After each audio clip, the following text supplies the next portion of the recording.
All right. Woo! All right. Okay. We're really excited to ask a question. Ladies and gentlemen, and everything in between, how you enjoying your MAGFest? Yes. All right. I'm Nick. Hi. Hi, Nick. Hi, Nick. Hello there. Ooh. All right. Oh, now you've actually got a mic. I do have a mic. Yeah. Okay. All right. So, my name's Nick. I run a YouTube channel called Game Apologist. So obviously, I started off and now largely focus on Sonic the Hedgehog, for obvious reasons. And I got some friends with me who have shown time and again they are also gargantuan fans of Sonic the Hedgehog. I'm going to start right over here. Who are you? My name is Wayne. I run Wayne is Boss, another YouTube channel, and I don't focus primarily on Sonic, but I have done several Sonic reviews in the past and plan to do more in the future. He deals with digital furries. Hi, Wayne. Let's hear it for Wayne. Woo, Wayne! Yes! Yes! Yes! Get it over with. Who are you? Hi there, I'm Cirrus. I have a channel called Cirrus MTG where I talk about Magic the Gathering. I also did a series called What If Shadows Stayed Dead on the channel Cirrus Video. Oh. He makes a good point. Trey, tell them that you're Trey. Okay. Hey, everyone. I'm Trey. I mainly do music and composition for video games as well as just other audio things of that nature. And I'm also a massive Sonic the Hedgehog fan, and I love these goobers, so it's fun being up here. All right, there's your panelists. There we go. So, what we are here to do in this MAGFest, largely based around Sonic the Hedgehog, we're going to ask a question that might seem obvious at first, but I still want to get into it. Can we finally say, is Sonic good again? Audience, what do you think?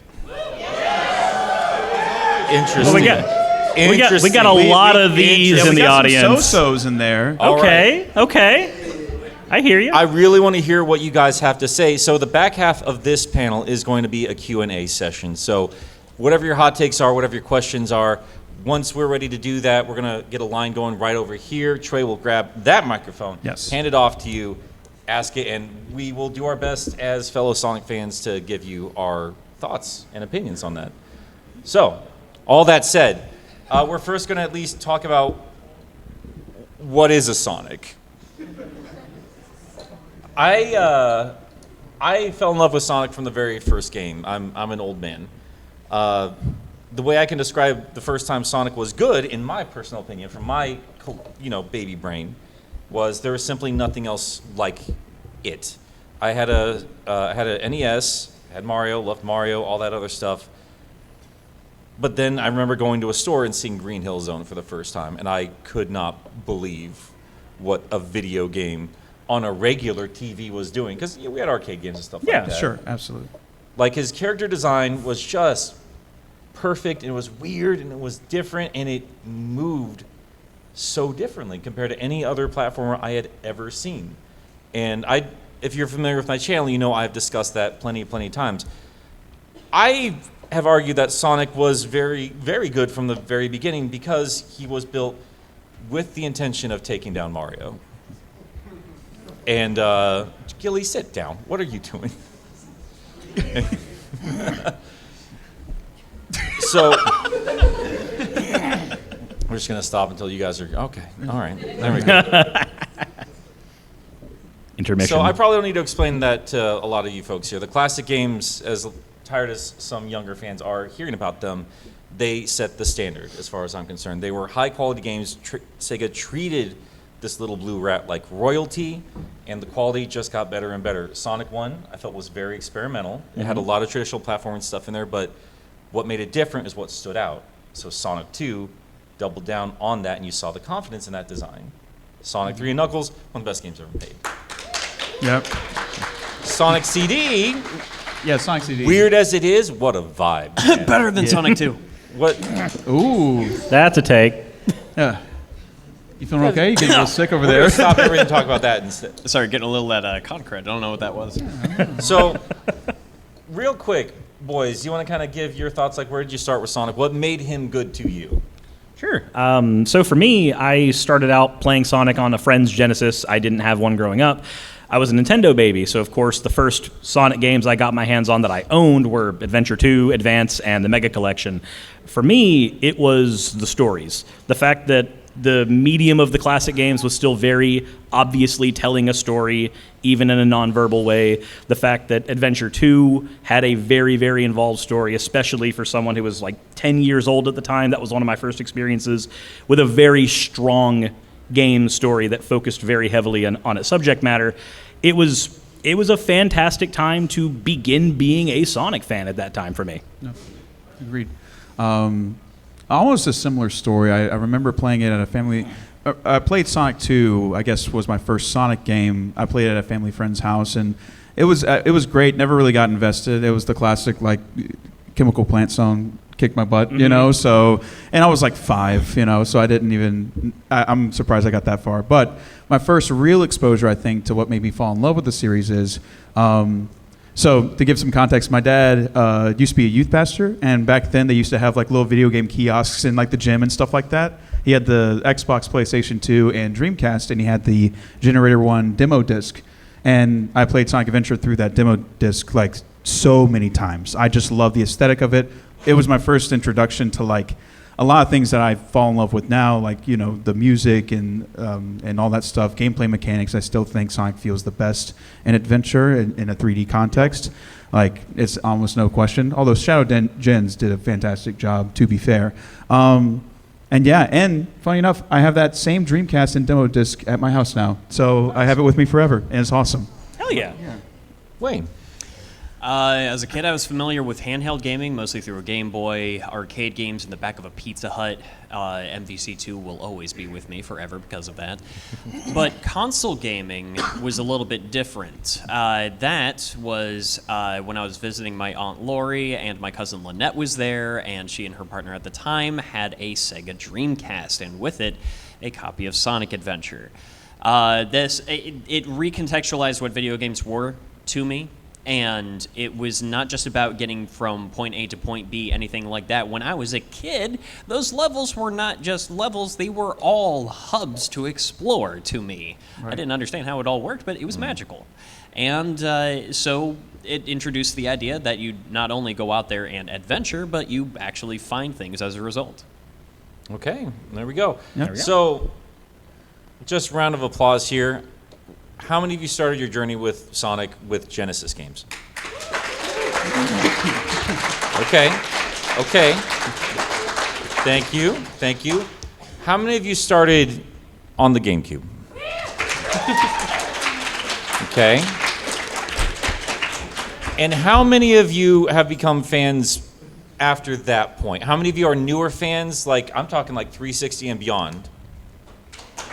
Couple? Okay, we have a couple. Okay. We got a couple, Just absolutely. want to get the vibes or anything. Excellent. Because Yeah. this is, I always thought, was like the interesting contention between the classic fans and what have been called adventure fans. Yeah. What we all It's what we consider started good. with. Right. Yeah. Because as you pointed out in the outline and everything, I would say like the line in the sand first started with a little game called Sonic Adventure 2.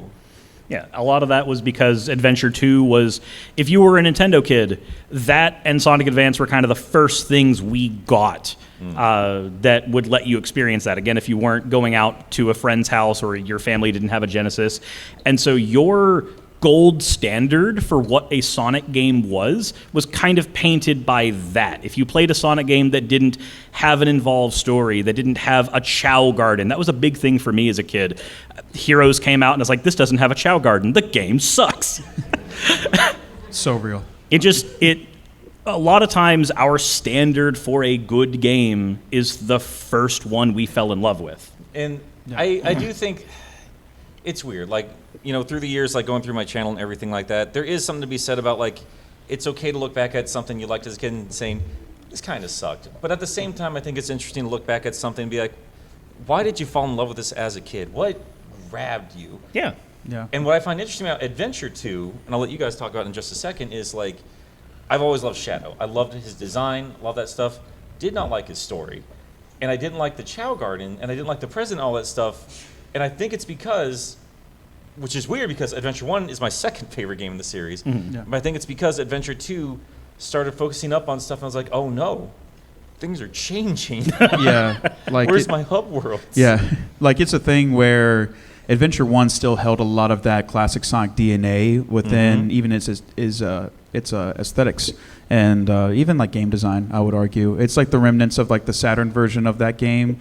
And I guess even like the old Sonic Team logo that pops up is the Saturn one, which I don't know if that's just because they just wanted to use it and it's cool, or if that was remnants of It was it being. very cinematic. It was very sexy. I love it. That opening is still like Yeah. Eggman on his egg carrier, best shot in the God. entire. Oh, yeah. Best it's a- shot of Eggman ever. and the Shots that OST, go hard. yeah, absolutely. And I think it's because Adventure was a good like.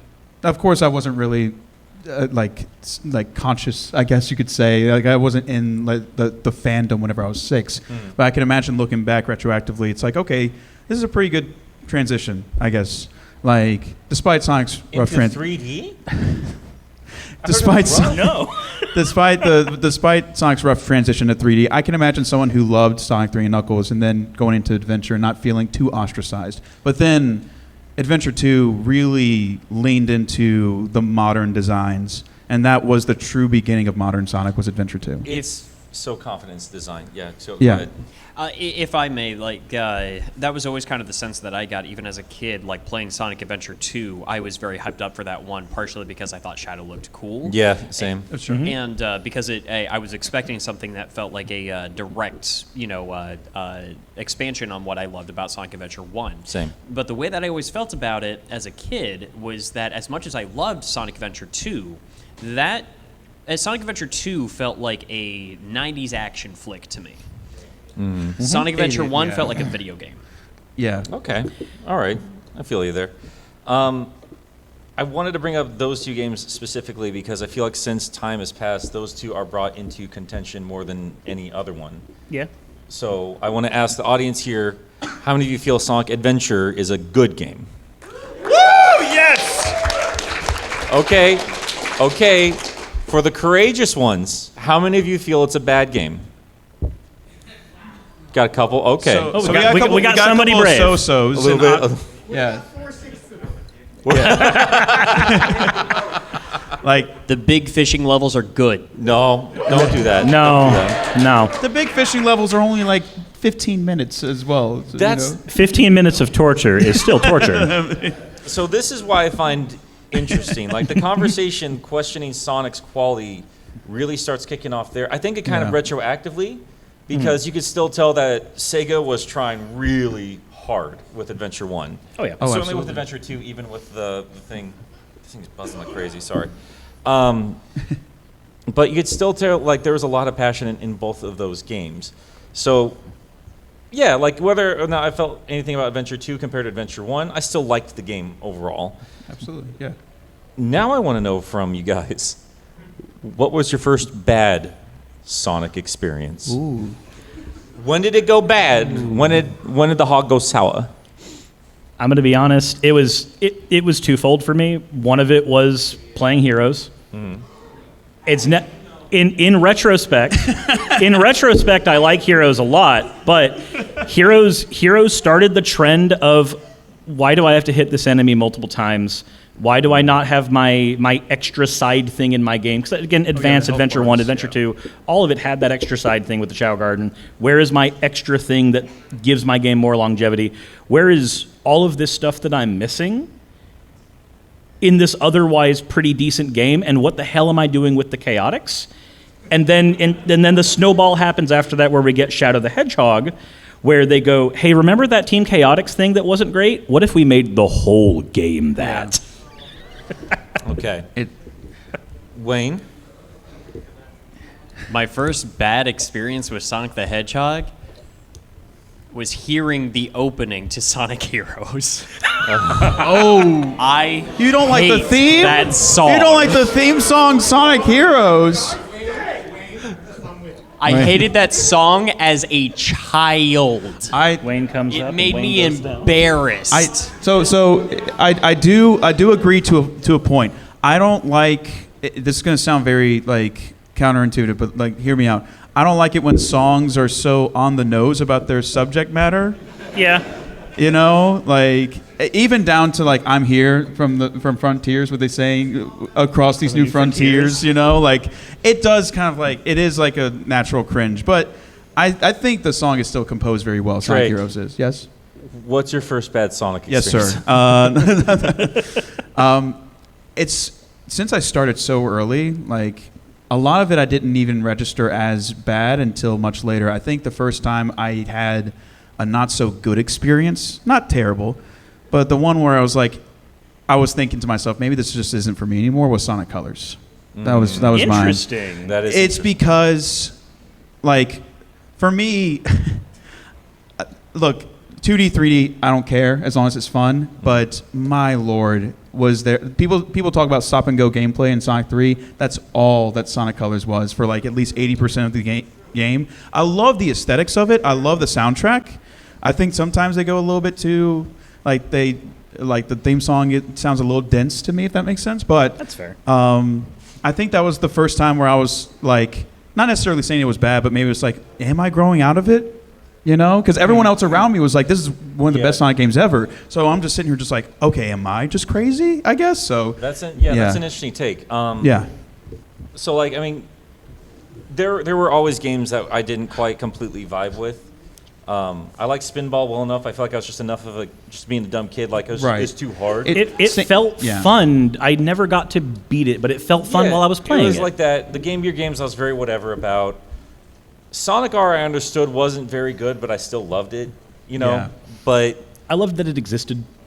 like I brought up Adventure 2 because it was the first time I felt a little bit disappointed. But you know, you get to that finale, I'm like, that was a good time. Fair. When you mentioned Heroes, I was noticing more of a bit of a disappointment from my expectations because I liked the adventure games. Obviously, loved the classic games, and seemed like they were merging all these ideas together with all these characters. And then they did what they did in Metal Sonic. I won't talk about it. Fair enough. But yeah. I like even then, like I knew, like I didn't tell anybody in high school because that's when it came out. Like I was playing this game, but I still stopped everything. There was a girl I was madly in love with, who I was talking to every day on the phone. I was like, I gotta go. New Sonic game. Sonic game. The man has his priorities straight. But I was women are still temporary, trying. right? I was Sonic is still forever. trying really hard to love these games, but I was starting to notice I'm liking them less and less and less. Shadow the Hedgehog came out. Yeah. I thought it was a genius idea because everything I kept hearing from everybody, and I agreed with, the Sonic and Shadow levels were the best parts of the games. Just make those levels. You're right. And as the games carried on, it seemed like they were focusing on that, and then they did what they did with the game. Right. And then 06 happened. Yeah. Yep. So I know there's a lot of love for it nowadays from a lot of the fan base, but that wasn't so much a first bad experience as much as it was like a breaking point. That game to me, and I wonder, because I've seen this, Chalmix made a video on this very subject. Right. And I wonder if that's the case with a lot of Sonic fans, like longtime fans, if you get to not just this ain't for me anymore, like the vibe's just not for me, you know, it's Right. going for a different audience for kids or whatever, Right. as opposed to like I'm deeply offended what you've done Yeah. with my boy here. Yeah. I was really, I guess, kind of, for my part, a little lucky being a Nintendo kid, because when 06 came out, I only heard about how bad it was. I didn't have a 360, I didn't have a PS3. Yeah. So while I was constantly hearing about how bad this game was, on my DS I got Sonic Rush, and that was fantastic. So I was like, I mean, you guys aren't eating great right now, but I'm eating perfectly fine. You can take it with you and everything. It's Yeah. awesome. Soundtrack's killer on that. Soundtrack's too. fantastic. Absolutely. Yeah, Jet Set Radio. Phenomenal. Yeah. So I mean, I'll you know, when we get to questions and all that stuff, I'll be interested to hear all you guys say. Just as a quick, because we know all of it, it's the most famous, notorious game in the series. How many of you feel 06 is a bad game? Okay. Yeah. That's actually not as much enthusiasm I thought there'd be for it being bad. We're not supposed to. We're not going to cheer. You don't want to cheer for how bad the game is? I wanna hear- this sucks. Yeah. I don't. Why? Just the game. Sir, we're going to take questions at the end, okay? All right. Down the. I want to talk about that game real quick because regardless of what you feel about it personally, it's obvious like that was like to the general audience, Sonic's not good anymore. Right. And it started the conversation, I think, of this being a joke franchise, even to the point that I think, well, my career kicked off on YouTube with IGN with that famous quote, Sonic was never good. Yeah. And then really looking back at the rest of the franchise and saying, was this actually a good time, or we just kidding ourselves? I think it was the time where media in general for video games started scrutinizing Sonic more than Sonic fans honestly felt was fair for a while, which is why after 06 you get something like, and I'm not trying to move away from 06, but you get like Unleashed, where everybody talks about the day stages for a second in media. If you look at a lot of the reviews there's a tiny footnote about the day sections. I got something to say about Unleashed. And then everything is about the werehog. And then when you look at YouTube culture around that time too, you always get a joke made at the werehog expense, constantly. And I think it's deserved. It's a weird thing to throw in the game. But you do get that more scrutinizing of, there's this one weird thing about the game. If I may, just because we are going to be a little pressed for time, Yes. it's going to disappear quicker. What I'm gathering is that kind of the main point here is it's not even just what the fans were thinking about the series and what they thought was good in it, but Sonic 06 was definitely this big moment where it changed what the cultural landscape outside of the fans It thought. changed how Yes. Sonic was looked at. Yeah. As. So that was the point where the answer to our leading question would have been no. Right. Yeah. Exactly. Yeah. And I did want to get to that point because up to that point, I feel even with the failure of Sega as a really big name in the console, like you'd see a bit of a decline in terms of the expectation. Because when I was a kid, Mario 64 happened, everyone looked at Sega. Like, what's the answer? What are we going to do? Yeah. Nobody does that anymore. Nope. But they might be again. They might be with recent developments. So, Yeah. okay, 06 happened, and that changed the landscape because it was a rush broken game, kind of a harbinger for what video games just would be nowadays. Yeah. The AAA situation. Can you imagine a world where 06 releases and we actually got a patch on it? Weird. I think I want to say, I could be wrong, so don't quote me on this. I want to say that the Platinum Hits version, because Sonic 06 had enough sales to be Platinum Hits for some reason, but a Platinum Hits version of the game is a patched version. I want to say. Interesting. We should Yeah. research that, maybe. Yeah, we got. Is it not? We only got so much Okay, time. never mind. I'm We an only got idiot. so much It's time. not It's it. all good. Anyways. So We don't have time for the lies, Trey. Yeah. Okay, I'm sorry. Look, I wanted to talk about this era specifically because a lot of the fan base calls it the dark. I mean, like general. Yeah, the media, dark era. gaming media The Dark calls it Ages, yeah. era. To the point where it's still kind of haunting the franchise. Like, how many reviews do you read from Sonic, regardless of how many years it's been, brings up Sonic 06 every time. every single time? And I didn't forgive the Hedgehog. Like, by the time Unleashed came out, like I saw the trailer for it, saw this crazy, beautiful new version of Sonic, and then a big, ugly, furry hand came up on the screen and ripped it apart. Like, what are you doing? Yeah. Yeah, I think once you get to that point where your franchise has such a blemish on it that no matter how much good you do, the goodwill will never stop people from referring to the black sheep of your Right. franchise. It's astounding when a game series manages that. It's amazing. I will say this before we talk about anything else. It's amazing that Sonic is still here, period, because Yeah. other franchises Agreed. would not survive what that. Sega collapsed as a console maker. Still survived. 06 happened, still survived. It's crazy. But what I didn't like about the franchise for a while there, like regardless of the spots of quality, was inconsistency going forward. It didn't seem like there was like Right. a vision or like a confidence behind everything. I think that makes it very hard at a certain point to start defining what a good Sonic game versus a bad Sonic game is. Yes. Because suddenly, like, suddenly, what are you judging it against? Because there's this smorgasbord of ideas.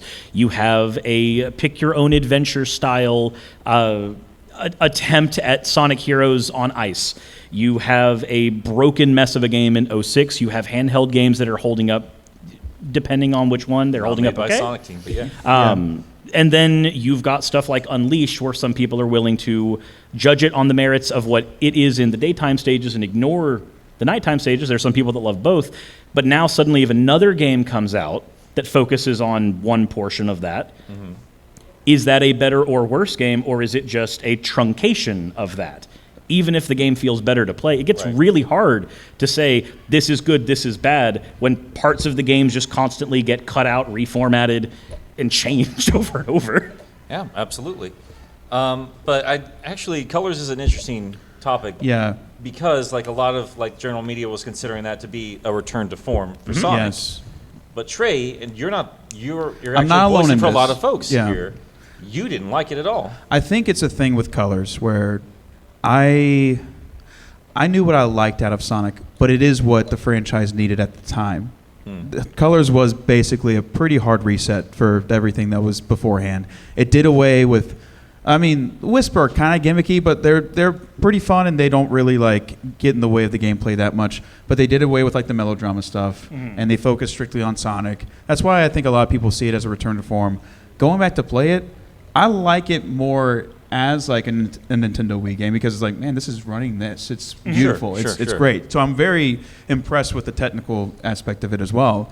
But that game was made to cater towards Nintendo fans, and it was made to cater towards, which isn't a bad thing. If there's one company you should copy your homework from, Nintendo's a good one to pick in my opinion for platformers. But I say that because that's why I felt like I didn't feel like it was for me anymore, because everyone, like you said, it was like a return to form, all this stuff. And I'm sitting here just like, man, this story is not good. I'm not having fun. You're there for the same reason I was. You want some of that melodrama. I wanted to care. Yeah. Like, Colors has such a nothing story. How do you make a story of a game about the enslavement of an entire race of people and not make it aliens, interesting? It's the origin of Scientology. That's on Colors. The origin of Scientology is Yes. insane. What are you talking about? It's fine, whatever. Anyway. We've been watching a lot of South Park. That does lead us, though, into the next thing. Yes, so this is kind of what got me thinking about this panel topic to begin with, is we will get to the current stuff right now, and I do want to talk about what I feel is different now versus then, because Sonic Colors is the first of many times we will see people say Sonic is good again, Yeah. but Yeah. There's always a but. Always like a monkey's paw, basically. we get Sonic Colors, and then we get Sonic 4 Episode 1. Then we get Sonic Generations. Yep. Then we get Episode 2, and then we get Sonic Boom. Yeah. And then you get I was going to say Lost World also. Lost World happens in Lost there. World, I think, is more of a problem for fans than it is for like the general audience. That's I think it's fair. very It's nothing. considered Yeah. a nothing burger for the general Yeah. audience. It's got the same problem that Colors did in that it was what it needed to be for general audiences. It's just Right. that the product and the general audiences it was catering towards are boring. And then you get the thing that none of us like talking about. You get Forces. Yeah, Yeah, we get. yeah. Now, granted, you can talk about Forces in as quickly as the game ends. After you're done It's like, Yeah. after you're done watching it give you clothes, yeah, you could beat it within the time you watch this panel. you really can. All It's- right, but something else kind of happened recently. Okay. Outside of Forces, we also, and I think 2017 is a fascinating year for the franchise because everyone talks about how bad Forces is, but we also had Sonic Mania. We Yeah. did. That What was a your game. That was one of your there was no asterisk. The community just went, "This is amazing," and grabbed it. There is now. Yes. There's an asterisk now. Yeah. There's Sonic Mania, but Sonic Superstars. Yeah. Yes, That there is- is an asterisk now, but I will also say, even back then, people really didn't like the reuse of level themes Oh, no, we were and getting- stuff we were like getting really tired of it. yeah. And Mania was just like, this is everything we wanted, but why didn't you just make it all original? The original stages of that game Are fantastic. beautiful, and the original compositions are beautiful. But Mania is again what the franchise needed at that time. We needed a win for sure. Yeah, We definitely Yeah. got a win there. It's interesting because these next couple games I want to talk about, you can see promise in them, but you can also see it just feels like Sega stopped caring, or like they wouldn't at least give a budget or development time or anything for anything. Sure. We got the first Sonic movie. Yeah, we did. I thought it was fine. Yeah. But I'm going to be But honest. it was an introduction to a whole new generation of fans. Fine was also a weirdly awkward gold standard for a video game movie for a Yeah. bit, because our standard for that was like, ooh, a bull made something and I want to die. Like We it was also- like it was like Detective Pikachu was like the standard in Yeah, Yeah. that was your peak. yeah. But things, I don't know, and we got Colors Ultimate, which just took... It made took the it game of rough. colors, which was something I was already not fond of, and just completely ruined it. And people were confused because I'm not really, I'm not shy to talk about my opinions on like video games or whatever.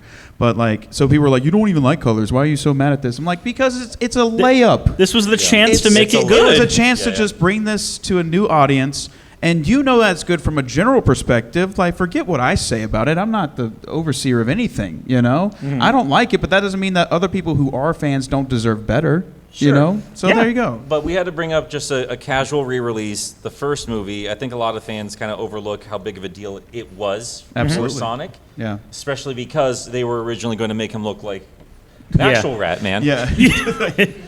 Terrifying. But And yeah. then we got served Bullying something works, amazing. is what I get from that. We did get that, but then we get movie 2 after that. And I'm fine. I was pretty okay with it.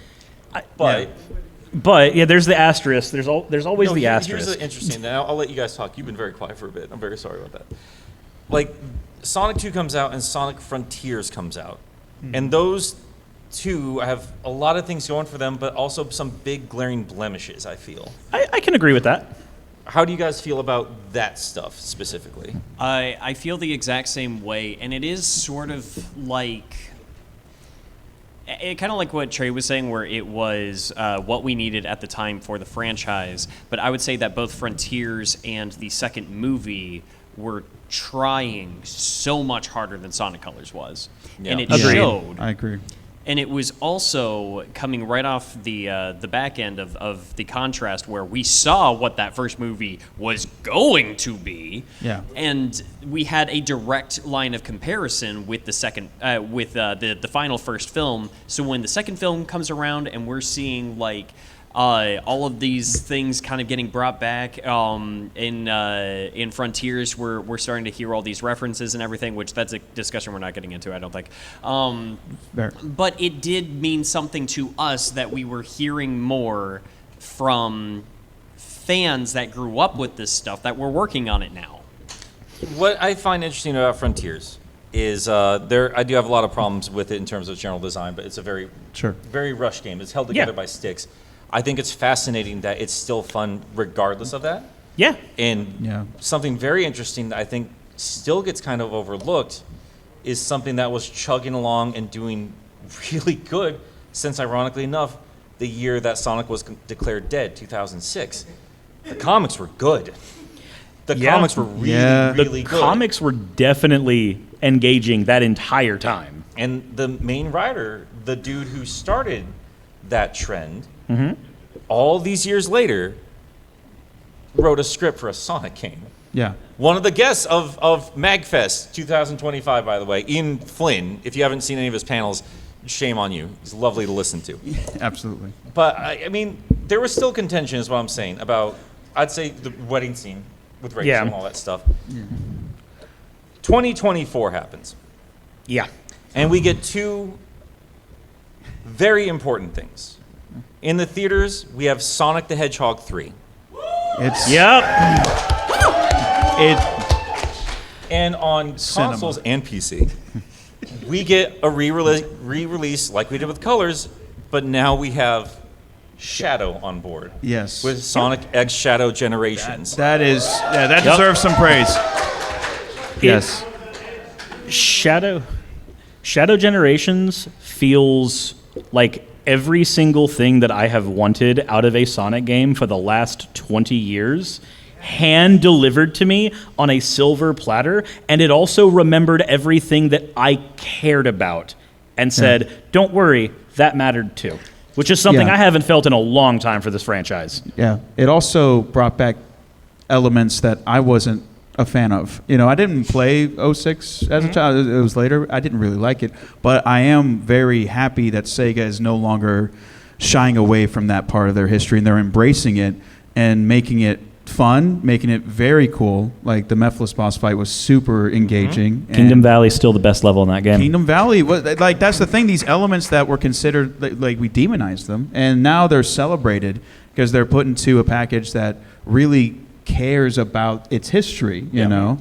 Also, another thing we glossed over is Dark Beginnings. Oh yeah, the animation. It's part of the whole package. Yeah, it's part of the whole package. But what I'm saying is that in terms of movies, animation, you know, as well as games, like that's 3 wins. You know, which is crazy. And yeah, I think I think we're starting to get so much good stuff. We're starting to overlook it.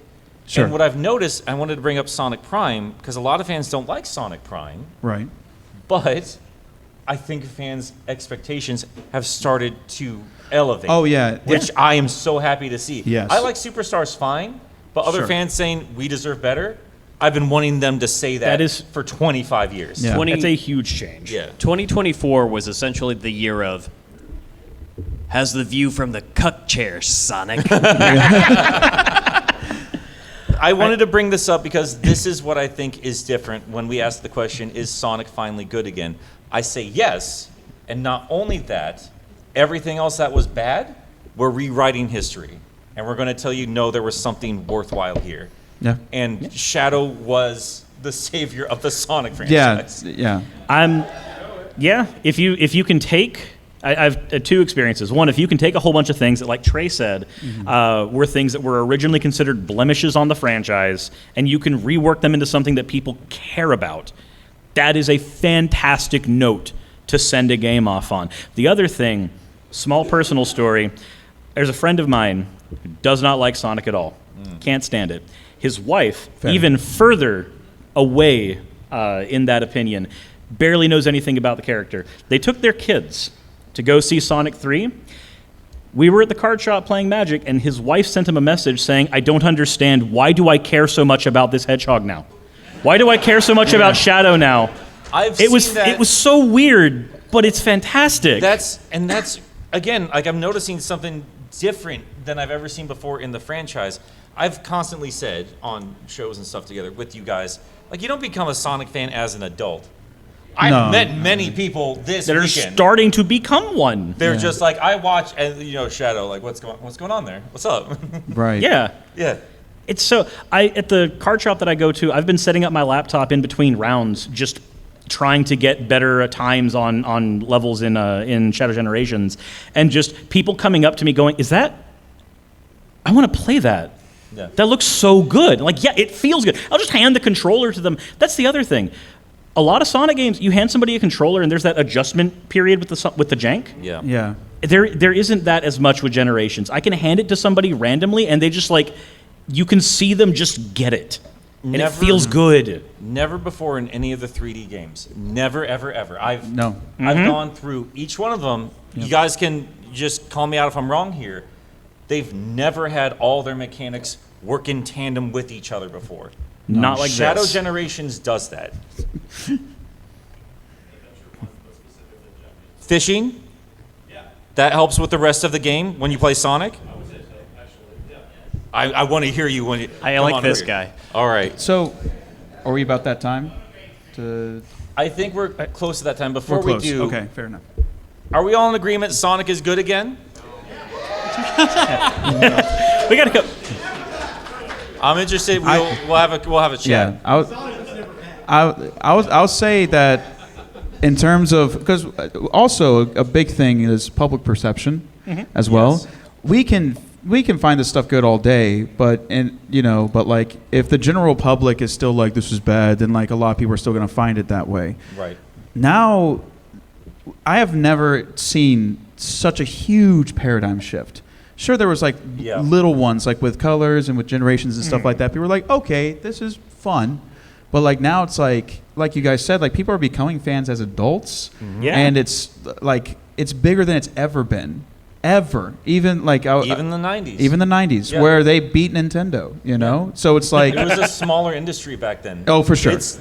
Sonic is contending again. Yeah. He made Disney's Cats look as just look Yeah, over the yeah, shoulder. yeah. That's awesome. Cats and Mufasa, all that stuff. But Sonic is just in the best spot that he's ever been in the history of the franchise.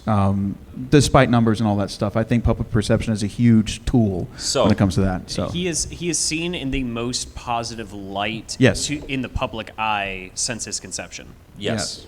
So I guess the question now is Sonic going to stay good, get better, or are we still going to see the same stupid things happen? I think that's the asterisk, because we have this blueprint for brilliance. We have exactly what we want, and if they can carry that momentum, everything's great. But the thing is, we actually said something similar about Frontiers. If they can carry this momentum and do something good with it, how many times do we have to say the next one will be good? We're at a point where we don't have to say the next one will be good because the current one is good. So what happens next? Are we going to get to the point? This is what I want. I want that feeling I had as a kid, which was just when Sonic shows up, everybody turns and pays attention. Everything stops in its time. Nobody was worried when the Genesis was out. Nobody was worried about Sonic being bad. No. Mario. Nobody ever expects Mario to be bad ever, Mm-hmm. and that's. I think we're getting to that point again, and I'm very, very excited to see that. They just got to stick to it, because every time they have good ideas, they just throw the baby out with the bathwater and just completely reset everything for no reason. Like we're in a good spot now. But we're in a good spot, Run and with it. I think now with the management as well within Sega, I think they have better understanding of like, okay, this is what people want, this is what people are responding to. Let's just bring back Sally, but It sounds to me like they have finally lived and learned. And learned. All right, let's get some questions going, guys. Start lining up right there. Trey, if you can get that. Absolutely. Ooh. This is what I love. There's always a That conversation with enthusiasm. Sonic. Everyone wants something to say about it. Fantastic. Actually, let me use mine. I'm gonna try it. Okay. Give me just a second. Sorry. All right. Hello, you sir. All right. Doing great, friend. Here you go. Thank you. Okay. Hello. Hello. Okay, is we working? Awesome, sick. All right. Two quick things I want kind of a back and forth on. I don't necessarily have questions, but just conversation. I am honestly more worried than ever about the next Sonic game. Okay. Because and a lot of this is going to tie back to the Sonic 3 DLC we got for Shadow Generations, and how fundamentally, as someone who's ran this game and also plenty of other Sonic games in the past, I can see piece by piece every lesson learned in Shadow Generations level design was unlearned in this DLC. Interesting. And the fact that it came out later has me so scared that Shadow was a fluke. Okay. I don't want that to be the case. I'm not preying on Sonic's downfall. I made this damn shirt. Sure. I'm very invested in this series getting better. Mm-hmm. They understand that the main thing they need is good level design, good movement, and a story that just matters a little. Yeah. Like we just need to care, and we just need to have fun playing the game. Yeah. They get that. But what the hell happened here? Like, I don't know if it was something with Paramount. I don't know if that level got rushed, but it reminds me a lot of the worst elements of SA2, because honestly, Shadow Generations Tokyo DLC is like playing Mission Street with Shadow. It is just a bunch of straight lines. All the alternate pathways loop it back immediately to the correct path. Mm-hmm. There's really nothing emergent in the game, which feels like such a misstep. Sure. And that's the big thing that's got me worried. I would imagine, partially since it was such a drastic change in art style, And because they also had to contend with not only getting the rest of the movie produced and released, but also contracting Keanu Reeves to come in for that, there's no doubt in my mind that it was a rushed job, and that does speak to a lot of the problems that were present. It was probably not even done by the same team that did Shadow Generations. Probably not. I was thinking the same thing. I've said in my video about it. It is not just movie DLC. It is just like a look in the past to what movie games were when they were at their most popular. The way Keanu phoned Yeah, it is bad pretty voice fun. acting Yeah. looks like PS3 graphics with the fur effects, stuff like that. I like it fine, but I definitely did have some problems with it. Like that unskippable cutscene in the middle of the level. Yeah. Because it is so expensive for what it is. Yeah. I had a stream where I got my money's worth out of the DLC by collecting every single ring in every single mission, just to see if I could even justify the amount of playtime you could possibly get. I couldn't, for Sure. what it's worth. Sure. But I don't know, $7 for that. It had to be. I want to be wrong about it. I hope that I am. But that's really the long and short of that. I'm going to circle back to the Sonic Adventure thing really quick. Sure. The fishing matters a lot because the entire game is built around not only selling Sonic for the future, but Sega. The idea of Sonic Adventure was it was something you got early with the Dreamcast. It was something the whole family could play. Everyone can find something they liked. This was around the time that Sega was very big into sports games as well. Right. They had their fishing franchises starting. 5 fishing games released on the Dreamcast. An entire peripheral was made for it. Right. And this does tie back into Sonic's gameplay because they bothered to make it They bothered to give him a boss fight with Chaos 6. And they did ruin that boss fight with every version after JP. Like, because they undid the way the reticle works, it sucks. But Big felt better in the Japanese release of Sonic Adventure. His story felt better. And overall, the fishing RNG just was more fun because things spawned closer and you didn't have to fight as hard. And overall, the fishing itself is a fun addition to the overall game, especially because it's so short. And it helps as well with the whole adventure aspect of the game because every NPC will give you a different tip for how to fish in different areas. Yeah. And also, Big himself gets the most adventuring out of any character, with him being the only character in the game that has power-ups within stages. Fair enough. So No, I wasn't that's fair. arguing against the mission statement of the game itself. Sure. Because like that's obviously I've always called Sonic Adventure Sonic sample platter because that's what it was. Like everything was riding on that game for Sega. Like that's how big of a deal that game was and how big of a deal Sonic was. And like there's a lot of games out there that have like tertiary mini games, stuff like that. Doesn't offend anybody. What I was saying about Shadow Generations compared to Sonic Adventure is everything you learn can be used everywhere else. You use any of the Doom powers on one level, they're going to be used in every other version of however you play the game. The trials, the open zone, the stages themselves. I don't want to be rude, but we do have a very limited amount of time to get through a lot of videos. All right, thank you though. All right. Here you go. Step a little bit closer. The cable's a little bit short. So there you go. Okay. So I go way back. Genesis player. Sonic games were very much one of the things that drew me into the video gaming hobby as an elementary school kid at the time. Yeah. I think Sonic 3 and Knuckles is one of the greatest games of all time. Oh, yeah? Still holds up completely. So I don't have a lot of faith that Sonic team currently. And for the last couple decades even, really understands what makes Sonic good. They keep demonstrating over and over. They'll have like a great game, and then they'll completely drop the ball. They'll do Sonic 4 and be like, "What is this? This is not." Yeah. I think Sonic Generations, they finally they nailed the 3D, and then they have the classic Sonic levels, and they don't feel right. And so all I want to see every time they come out with anything that they say, "All right, we're going to announce some new Sonic stuff," I want to see. We got another game commissioned from the people that did Sonic Mania because they got it. Yeah. It felt like an oasis in the middle of a desert of content of Sonic can be this again. Yeah. And it feels right and it feels good. It was a fantastic game. Yeah. And they're finally revisiting Generations, but I just don't have a lot of faith and confidence that they're going to continue to understand what makes the 3D and the 2D good and make more games along those lines. It was always mind-boggling to me that the main guys behind Sonic don't know how to make old Sonic games. But so hopefully they stay on path here because I think that's an obvious thing everyone wants for those pillars. Yeah. Thank you, dude. All right. Here you go. Step a little bit closer again. Cable's a little short. All right, I'm going to make this a little bit more positive. What's an underrated Sonic game / story for all y'all? Secret Rings. Wow. All right. For story, absolutely. If you can get through the slog of the first hour and a half of the game, I hate that it's this way. If you get through that first slog, that game tightens up a lot.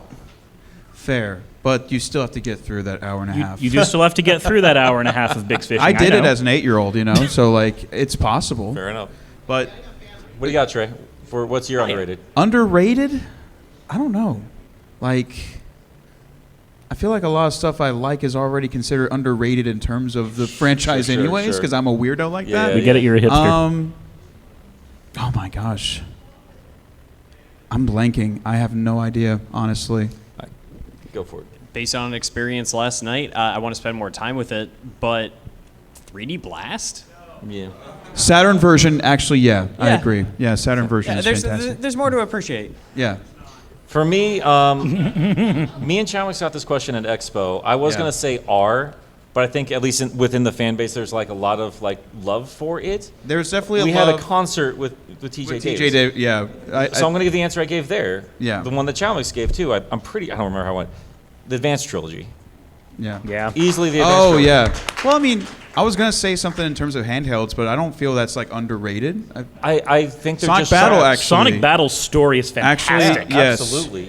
Yeah. I just finished it for a video and I was like, I can't believe how good I don't this know is. why I blanked on Yeah. that because I have been singing that game's praises Yeah. for years, ever Yeah. since I started. But yeah. Anyways. All right. So, hello. Okay.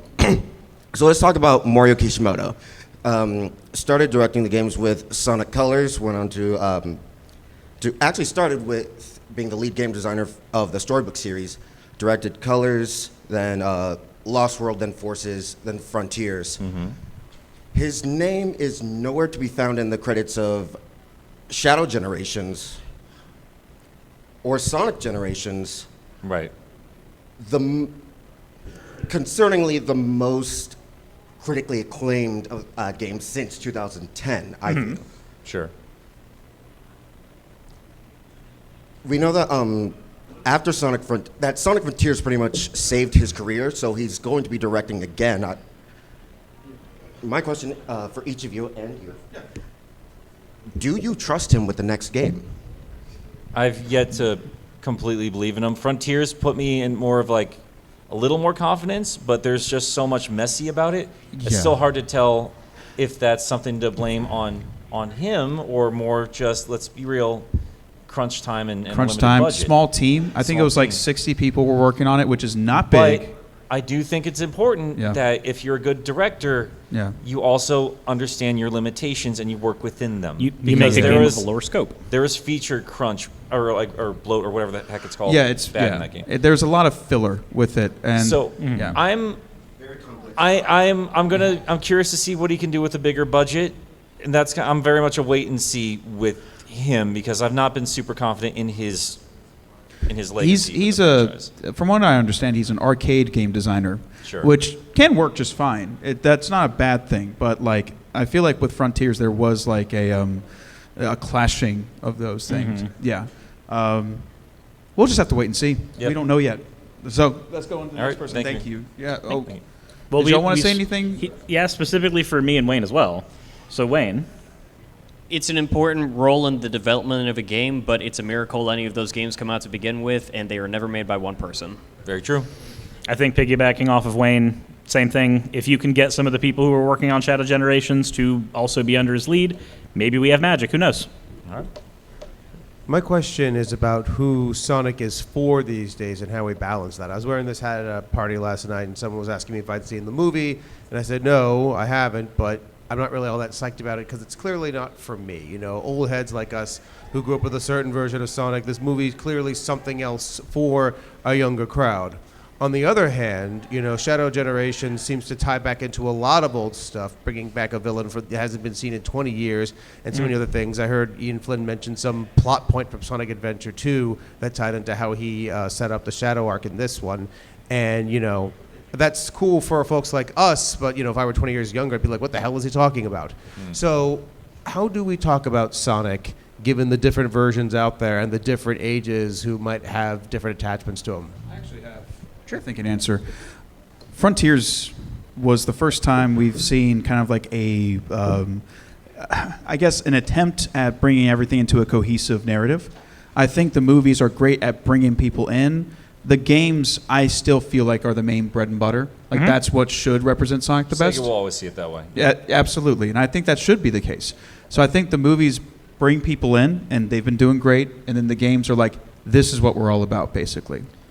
I think the comics, the movies, the games, there's enough for everybody. The primary objective needs to always be for them, like the younger demographic. It's for kids, but they also understand it's a 30-year-old franchise. And I think they're doing a better job of celebrating that legacy. Yeah.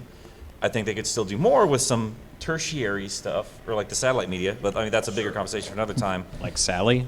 Yeah. Like Sally. Yeah. But yeah, I think we're seeing a lot. I don't know, like a broader audience in general. I think they're doing a better job of giving that to them as opposed to what everyone was complaining about with Lost World and Colors and stuff like that. So that's where I'm at with it. I think as long as you have a foundation of a game that is fun to play for almost anybody, you can make all of the other tertiary aspects of the franchise work for that person. Sonic doesn't have not everything that is Sonic may be a thing for everyone, but there should be something that is Sonic that is there for someone all the time. Yes. All right, we got a rapid fire. All right, really quick. Thanks for hosting the panel. I haven't played Sonic probably since Adventure 2, but I'm a PlayStation gamer, so we get access to like Mania and I think Frontier, Shadow.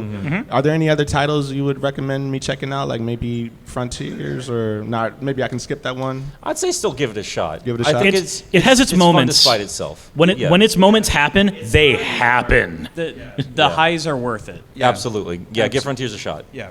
And Mania. And Mania. Absolutely. Yeah. Thank you.